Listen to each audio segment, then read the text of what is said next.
అమ్మా, ఎందుకు చేసింది ఏంటి అని నువ్వు కూడా అడగాలనుకుంటున్నావా? దీన్ని చంపేయాలనుకుంటున్నాన్రా, చంపేయాలనుకుంటున్నాన్రా, చంపేయాలనుకుంటున్నాన్రా.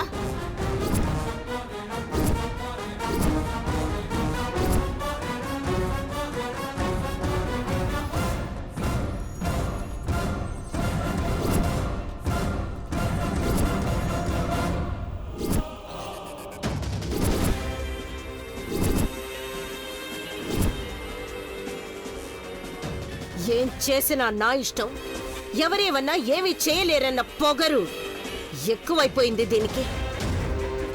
మన కుటుంబాల్లో సంతోషం ఉంటే చాలు, ఏదో ఒకటి చేసి సర్వనాశనం చేస్తుంది. అమ్మా ప్లీజ్, తను మన జీవితాలతో ఆడుకోవడం కాదు, మనమే తన జీవితంతో ఆడుకుంటున్నాం. ఎవరినో నిందించడానికో మనల్ని విడదీయడానికో చేస్తుందనుకుంటే ఆ పని ఎప్పుడో చేసుండేదమ్మా. ఇన్ని బాధల్ని ఇన్నాళ్ళు మౌనంగా భరిస్తూ ఉండేది కాదు. అసలు ఈ డిస్కషన్స్ గొడవలు ఇంకేమీ వద్దమ్మా. అసలు ఇదంతా ఎందుకు జరిగిందో తెలియదు కానీ ఒక రకంగా మేలే జరిగిందమ్మా. మమ్మల్ని ఒక్కటి చేయడానికి ఆ దేవుడే ఈ నాటకం ఆడించాడనిపిస్తోంది. ఇప్పటి వరకు నేనే నా మనసులో ఉన్న ప్రేమను చెప్పాను, కానీ ఇప్పుడు జరిగిన ఈ సంఘటన తన మనసులో ప్రేమని బయట పెట్టేలా చేసింది. మనస్ఫూర్తిగా తన ప్రేమని చెప్పిందమ్మా.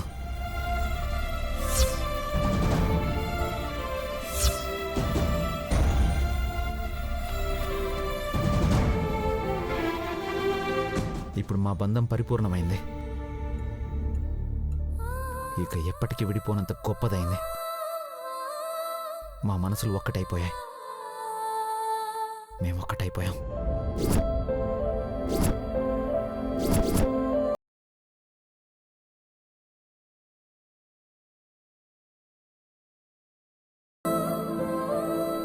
అలాంటి మమ్మల్ని ఇంకా ఈ కాగితాలు దూరం చేస్తాయని ఎలా ఆలోచిస్తున్నారమ్మా?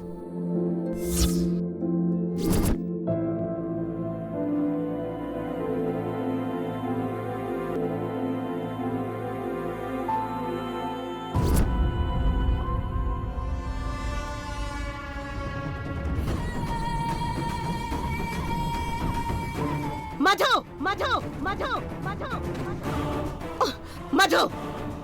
అమ్మా, మీ మనుషులం వేరైనా మా ప్రాణాలు ఒక్కటే అమ్మా.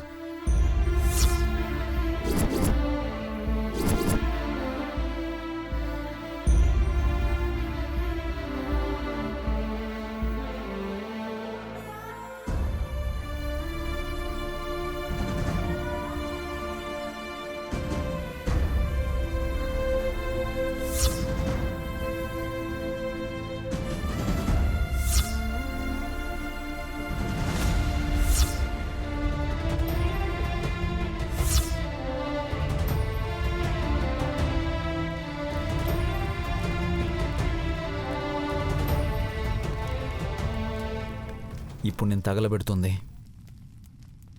ఈ విడాకుల కాగితాలు మాత్రమే కాదమ్మా, మమ్మల్ని విడదీయాలని చూసిన వాళ్ళ మనసుల్ని, వాళ్ళ ఆలోచనలను కూడా.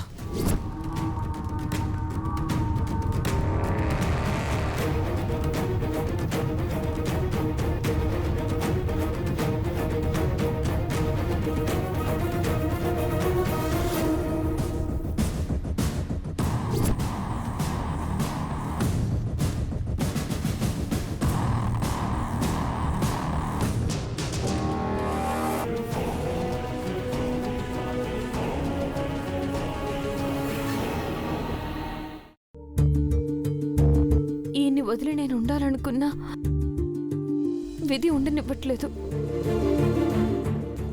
పెద్ద మనసు చేసుకుని ఆశీర్వదించండి అమ్మా.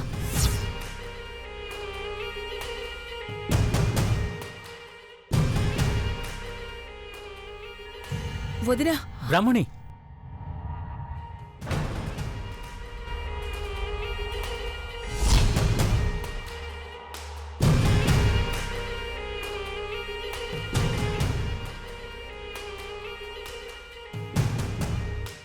తను కోపంగా ఉన్నా అమ్మ ఆశీర్వాదాలు ఎప్పుడూ ఉంటాయిలేరా.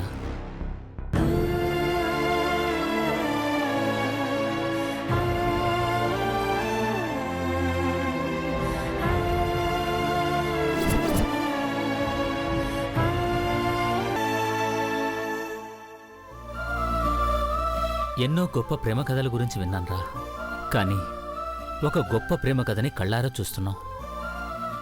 ఆ అదృష్టం మీరు మాకు కల్పించారు. బాగుంది మామయ్య. వాళ్ళ ప్రేమను చూసి అదృష్టమని ఫీల్ అవుతున్నారే, మరి మీ కూతురు బాధను చూస్తే ఏమనిపిస్తుంది?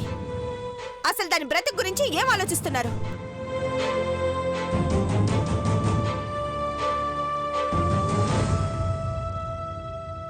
ఏం ఆలోచించారు సరియో? నా బతికెట్లా పోయినా వాళ్ళకక్కర్లే. అక్కడ కాలుతోంది వాళ్ళ విడాకుల కాగితాలు కాదు, నా జీవితం. నా జీవితం ఇట్లా కాలి బూడిదైపోతున్నా వాళ్ళకి సంబంధంలే. అసలు ఇట్లా నరకం చూపించే నీకు బదులు నన్నే కాల్చి చంపేయచ్చు కదా. మానసి, నీకు దండం పెడతాను.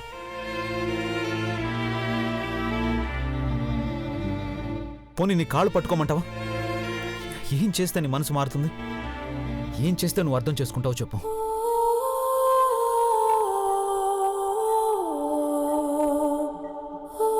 నీ జీవితాన్ని నాశనం చేయాలని ఇక్కడ ఎవరికి లేదు మానసి.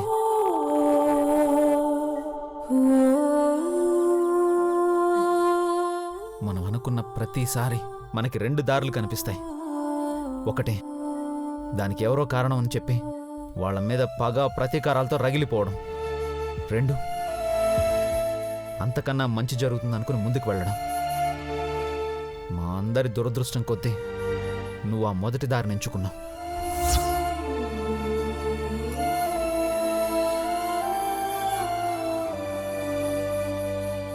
నువ్వు మమ్మల్ని ఏదో అంటున్నావన్న బాధ కంటే ఎక్కడ నీ జీవితం నాశనం చేసుకుంటావోనన్న బాధే ఎక్కువైపోతోంది మనసే. దయచేసి అర్థం చేసుకో. నువ్వు సంతోషంగా ఉంటేనే మేమందరం సంతోషంగా ఉండేది.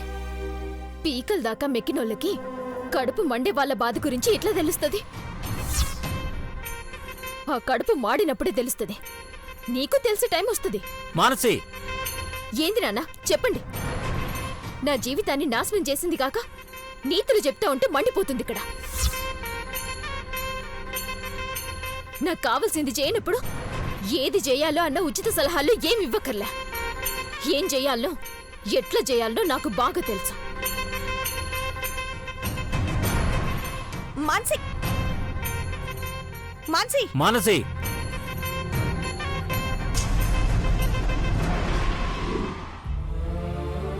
ఏంటి మావయ్య ఇది?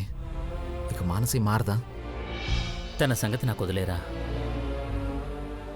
మీరు మాత్రం ఆ విషయాన్ని వదిలేసి సంతోషంగా ఉండండి. నిన్ను ఎవరేమన్నా ఏ సమస్య వచ్చినా మాతో చెప్పమ్మా. మళ్ళీ ఇలాంటి పిచ్చి పనులు ఎప్పుడు చేయొద్దు.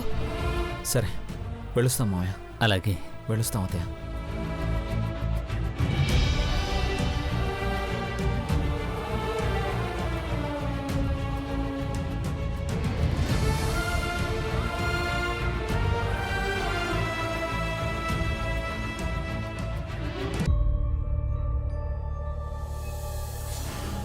మాన్సి, ఆగు, ఆగు మాన్సి. ఏంటి మాన్సి ఇది? ఎందుకంతలా రియాక్ట్ అయ్యో? ఎందుకంత ఆవేశపడ్డావు? ఆవేశపడక ఏం చేయమంటావు? ప్రశాంతంగా నవ్వుతూ జోన్నీకి ఏం మిగిలిందాడా? వాళ్ళని ఎంత దూరం చేయాలనుకుంటే వాళ్ళంతా దగ్గరవుతున్నారు. చాలా ఆశలు పెట్టుకున్న సరియు విడాకులొస్తే బావతో పెళ్ళైతుందని చాలా కలలు కన్నా. కానీ లోపలేదో భయం ఉండే చూసినావా? అదే జరిగింది. బావ మళ్ళీ దాన్ని తెచ్చిండు. తెస్తే ఏంటి మాన్సి? పెద్దమ్మ వాళ్ళని సంతోషంగా కాపురం చేయనిస్తుందనుకున్నావా? నీకు అన్నయ్యకి పెళ్లి చేసేంత వరకు పెద్దమ్మ నిద్రపోదు. ఇంకా లేని ఆశల్ని ఎందుకు పుట్టిస్తున్నావు సరియు? ఇప్పుడు కిందేం జరిగిందో మర్చిపోయినవా? వాళ్ళని విడదీస్తాయనుకున్న విడాకుల కాగితాలు అగ్నికి ఆహుతయ్యాయి. ఇంకా ఏం ఆశలు పెట్టుకోమంటావు? సరే అయితే ఒక్క మాట అడుగుతాను చెప్పు. అన్నయ్య అంత కన్ఫర్మ్ గా చెప్పాడు కదా అని వదిలేస్తావా? నీ బావ మీద ఆశలు వదిలేసి దాన్ని సంతోషంగా బ్రతకనిస్తావా? లేదు, నో వే. అది బావతో కలిసి బతకనికి వీల్లేదు. ఎలాగైనా సరే బావ నాకు దక్కాల్సిందే. దక్కేంత వరకు వదిలే ప్రసక్తే లేదు కదా? అయితే ఇలా ఆవేశపడి ఉపయోగం ఉండదు. ఒక అవకాశం మిస్ అయితే ఇంకొకటి మిస్ అయితే మరొకటి. అనుకున్నది సాధించేంత వరకు ప్రయత్నిస్తూనే ఉండాలి, ప్రశాంతంగా ఉండాలి. అర్థమవుతుందా? అర్థమైతుంది సరియు. బావ నాకు దక్కాలంటే దానికోసం ఏమైనా చేస్తా. అవసరమైతే దాని ప్రాణాలైనా తీస్తా. మానసి,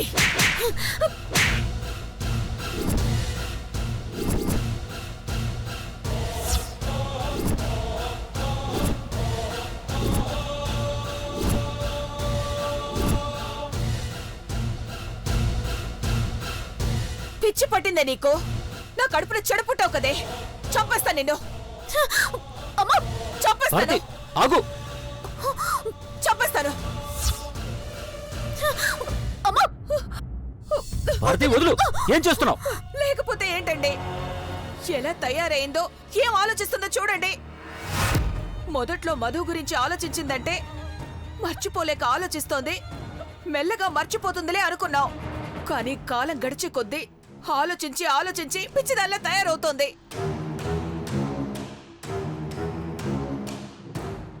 చూసావుగా వాళ్ళని? వాళ్ళిద్దరు కాదు, ఒక్కటే. చావు కూడా విడదీయలేదు వాళ్ళని. అలాంటిది నువ్వు విడదీసి మధుని సొంతం చేసుకోవాలని ఇంకా ఎలా ఆలోచిస్తున్నావే?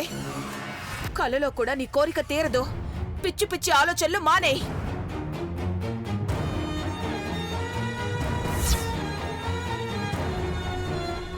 ఇప్పటి వరకు జరిగింది చాలమ్మా. ఇక ఈ విషయం గురించి ఎలాంటి గొడవలు జరగడానికి వీల్లేదు. వాళ్ళ బతుకు వాళ్ళని బతకనివ్వు. ఇక అన్నీ మర్చిపోయి నువ్వు కొత్త జీవితం ప్రారంభించాలమ్మా. నీకు సంబంధం చూశాం. రేపే పెళ్లి చూపులు.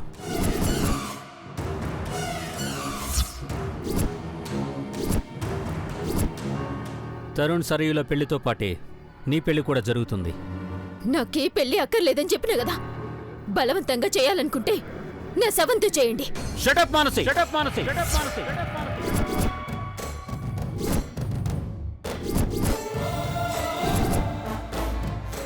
ప్రతి తండ్రి తన పిల్లలకు ఫ్రీడమ్ ఇస్తాడు. ఎప్పటి వరకు? వాళ్ళ ఆలోచనలు సక్రమంగా ఉండి మంచి దారిలో నడిచేంత వరకు మాత్రమే.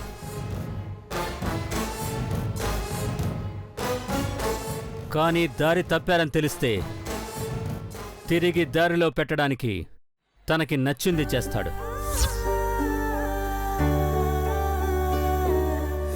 నువ్వు కూడా దారి తప్పావు మానసి. నేను చెప్పింది చేయడం తప్ప వేరే దారి లేదు. రేపు పెళ్లి చూపుల్లో కూర్చుంటున్నావు, ఈ పెళ్లి చేసుకుంటున్నావు, అంతే. అది కాదు నాన్న. ఇంకేం మాట్లాడదు మానసి. నా గురించి నీకు పూర్తిగా తెలుసు. అనవసరంగా ఏదీ మాట్లాడను. నా మాట కాదంటే ఎలా ఉంటుందో నీకు తెలుసు. భారతి, రేపు పెళ్లి చూపులకు ఏర్పాట్లు చేయించు. మిగతాది నేను చూసుకుంటాను. నాన్న, నీకు కూడా చెప్తున్నాను సరియు. ఈ ఇంటికి కాబోయే కోడలివి. ఈ ఇంటి పరువు కాపాడే పనులు చేయడం మంచిది. పిచ్చి పిచ్చి పనులు చేయొద్దు. జాగ్రత్త.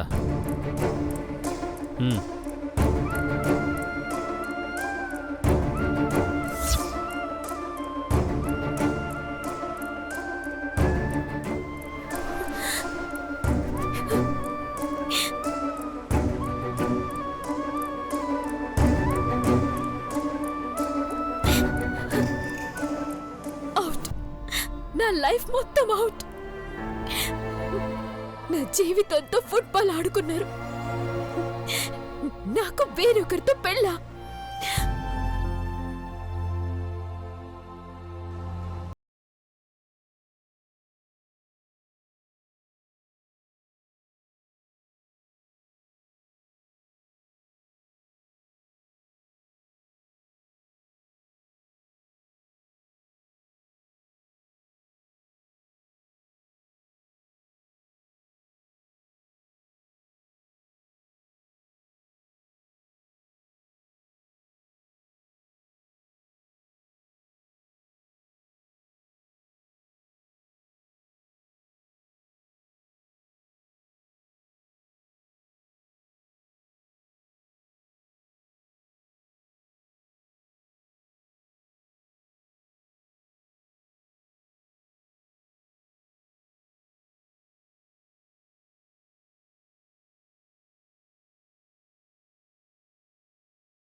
అయ్యో దొరికిపోయానే.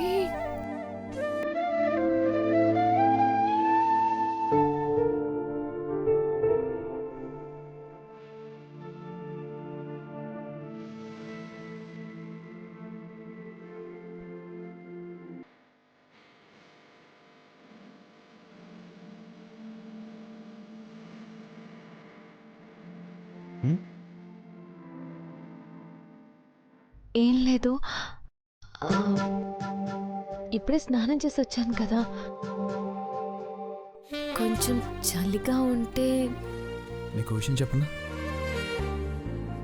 ప్రేమను పొందడం ఒక మధురానుభూతి అయితే అదే ప్రేమను ఇలా దాచి దాచి కొంచెం కొంచెంగా బయట పెడుతుంటే ఆ అనుభూతి ఎలా ఉంటుందో మాటల్లో చెప్పలేం. అనుభవించే మనసుకు మాత్రమే తెలుస్తుంది.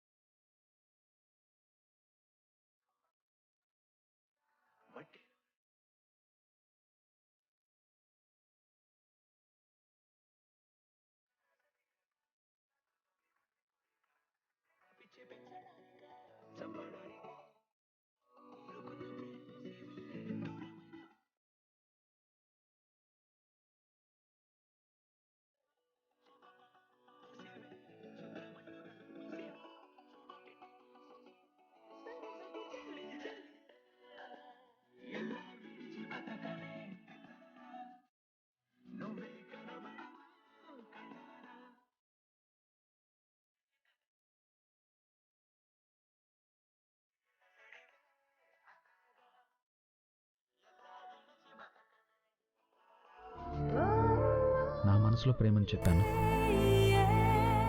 మరి